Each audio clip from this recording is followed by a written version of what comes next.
Nainish Kotak joins the show. He's a personal injury lawyer with Kotak Law.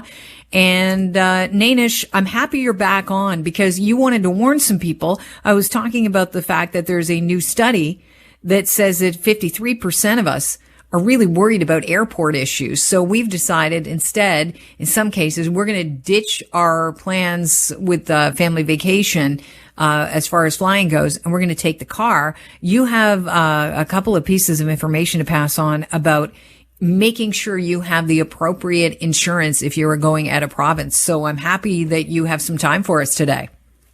Thank you, Kelly, for having me. Yes, it really is a live issue. It always has been, but now obviously even more so with the issues at the airport.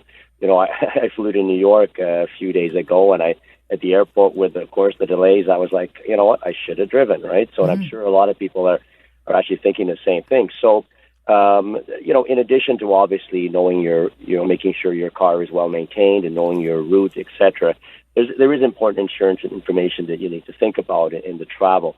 So in Ontario, in our province, we have really a two-tier system for compensation if you're hurt in an accident. The first is a no-fault system where you receive accident benefits regardless of who's at fault.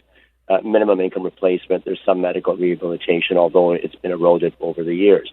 The other part is the at-fault, where you could sue the party at fault for your pain and suffering, for future income loss, and for future care.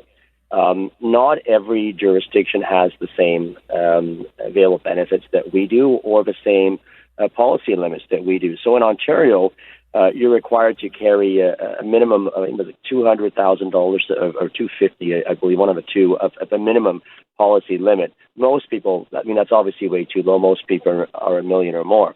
But if you're traveling to the United States, for example, even though we may hear, look, their jury awards are so high, the reality is many people are not even required to have insurance, depending on the state, or their minimums are so low, you know, maybe $50,000, maybe $25,000.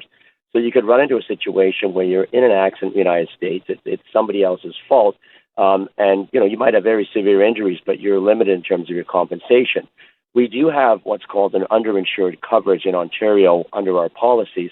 So it's important that you make sure that you have an adequate amount of underinsured or uninsured coverage. That means if the person who's responsible doesn't have enough insurance or has no insurance, your insurance company will step in and pay.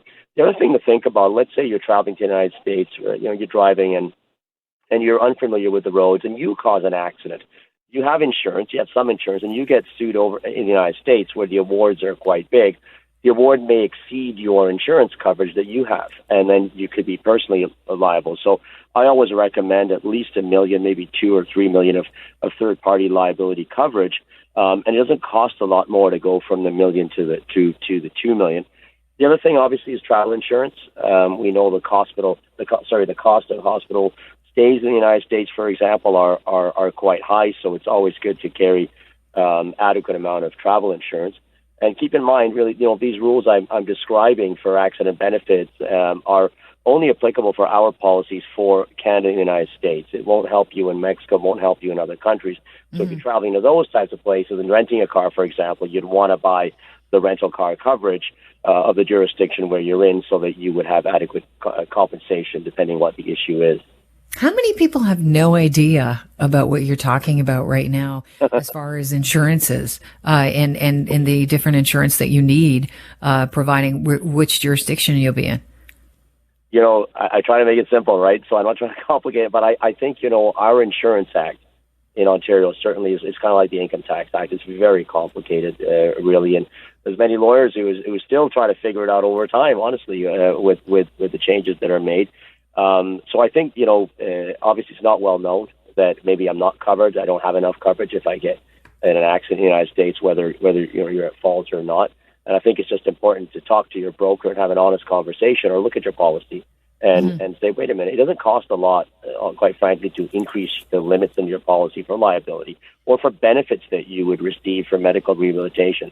It's not very expensive to do that. I mean, overall, auto insurance is expensive, but that little top-up is not. So I would highly recommend, you know, if you're on a road trip out of province or traveling to the United States, that you really look at your policy and make sure that, you know, you've got that peace of mind. I really sympathize with people going to the airport. I've been through it.